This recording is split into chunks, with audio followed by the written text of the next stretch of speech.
ایک معصوم خواب۔ یہ ایک گاؤں کا منظر ہے جہاں ہر طرف شور و غل ہے۔ یہ کہانی ایک ایسے گاؤں کی ہے جہاں محبت سے زیادہ نفرت تھی۔ ایک ایسی جگہ جہاں ہر رشتہ اپنے وجود کے لیے لڑ رہا تھا۔ بہن، بھائی اور بیوی اپنے خاوند کو گالیوں سے نوازتی تھی، مگر اسی گاؤں میں ایک معصوم لڑکی تھی جو 9 سال کی تھی۔ وہ ان سب سے انجان، دنیا سے بے خبر تھی۔ اس کی اپنی ہی دنیا تھی جہاں خواب اور صرف محبت تھی۔ لڑکی اپنے دادا کے کھیتوں میں دوڑتی ہوئی نظر آتی ہے۔ پھولوں کے درمیان کھڑی ہے اور اس کی آنکھیں بند ہیں۔ اس کا چہرہ آسمان کی طرف اور بازو آسمان کے نیچے پھیلائی کھڑی ہے۔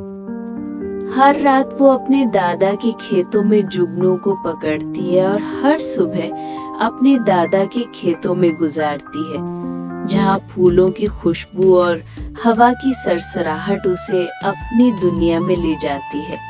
اسے لگتا تھا کہ یہی ہوا اسے چھو کر کوئی پیغام دے رہی ہے۔ کون ہے وہ جو میرے لیے بنا ہے؟ وہ اکثر سوچتی۔ کب وہ مجھے لینے آئے گا اور کب میں اس کی دلہن بنوں گی؟ اس کے دل میں بس یہی ایک خیال تھا۔ اس سے پہلے اس نے کبھی بھی اس لڑکے کو نہ دیکھا تھا۔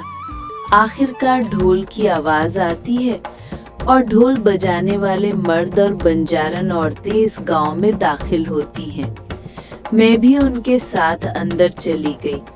ناچتے ناچتے میری نظر اس لڑکے پر پڑی جس کا نام مراد تھا۔ اس کی آنکھوں میں ایک عجیب سی چمک تھی اور اس کے ہونٹوں پر ہلکی سی مسکراہٹ۔ اس کا انداز ایسا تھا جیسے وہ مجھ سے کچھ کہنا چاہتا ہو۔ میں بھی اسے دیکھ کر مسکرائی، مگر پھر ایک عجیب سا خوف محسوس ہوا اور میں وہاں سے بھاگ نکلی۔ 1 ہفتہ گزر گیا۔ میں اپنے دادا کے کھیتوں میں کھڑی اپنی دنیا میں گم تھی۔ اچانک سے کوئی آ کر بولتا ہے، مراد کو اس کے چچا نے گولی مار دی۔ یہ سن کر میرا دل دہل گیا۔ میں وہیں زمین پر بیٹھ کر رونے لگی۔ میرے ذہن میں بس یہی سوال تھا، وہ مجھ سے کیا کہنا چاہتا تھا جو کہہ نہ سکا؟ میں کیا سننا چاہتی تھی جو سن نہ سکی؟ آج بھی وہ کھنڈر نما گھر اس گاؤں میں موجود ہے جہاں کوئی نہیں بستا۔ اس گھر کو دیکھ کر میں روتی ہوں۔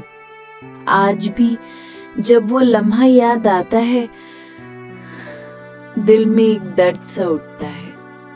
مراد جو میری زندگی میں صرف کچھ پلوں کے لیے آیا، ایک ایسی یاد دے گیا جو ہمیشہ یاد رہے گی۔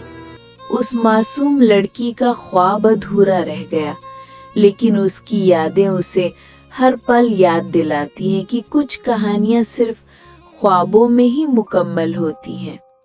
یہ ایک سچی کہانی ہے جو آپ لوگوں تک پہنچائی گئی ہے۔ میرے چینل کو سبسکرائب، لائک ضرور کیجیے۔ ایسی کافی اور کہانیاں میں آپ لوگوں کے لیے سچی کہانیاں لے کے آتی رہوں گی۔